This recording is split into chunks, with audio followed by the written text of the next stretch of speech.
Everyone says Iran is the problem. But what if they're the reason the world hasn't collapsed? Think about it. One country challenging global superpowers, controlling key oil routes, forcing balance in a system dominated by a few. You don't have to like Iran, but without opposition, there is no balance. And without balance, history shows one thing: domination. Iran challenges global power. Iran openly resists Western global dominance while its Gulf neighbors bow. The Iranian regime refuses to fully submit to sanctions and pressure put on them by the US for the last 40 years.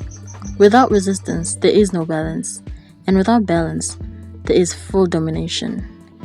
Iran dares to do what most are afraid to do, therefore standing as an independent nation in the rising multipolar world. Iran acts as a counterweight to major powers.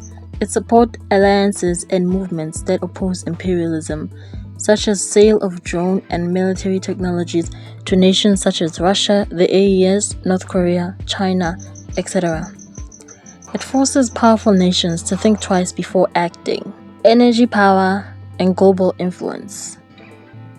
Iran sits near the Strait of Hormuz. Iran has the last say on which ship can pass through.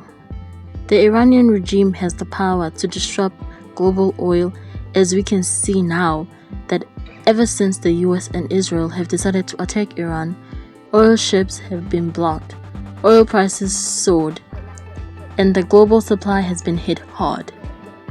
Surprisingly, Trump has asked NATO nations to intervene. That shows you that one country can shake the entire global system. Iran's role in Sudan and Gaza. Iran supplies the Sudanese army with drones, weapons, and military support. These drones help the Sudanese forces to regain territory from the RSF militia in the war. And because of this war imposed by the US and Israel, the Strait of Hormuz is blocked, therefore it makes it harder for the UAE to transport ammunition, fuel, and supplies to the RSF. And because the UAE has been hit hard by strikes from Iran ever since the start of the war, so the UAE can only focus on itself and not the genocidal militias of Sudan. So in this case, Iran is indirectly helping Sudan. This goes for Gaza as well. Israel is too occupied by the Iranian war, which gives the people of Gaza temporary relief. And Iran also funds the militia, the resistant groups in Gaza fighting Israel, the IDF.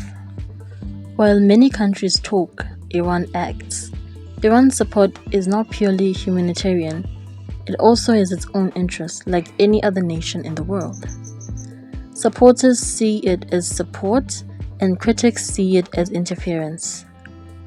Iran also plays a huge part in the multipolar world, as Iran has agreed to let the ships that buy oil using Chinese yuan to pass through the Strait of Hormuz, further paralyzing the dying dollar.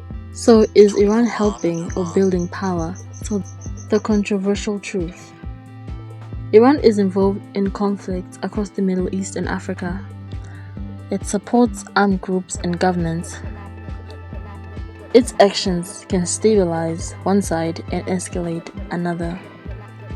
At the end of the day, you don't have to like the Iranian regime, but without opposition, there is no balance, and without balance, there is no freedom.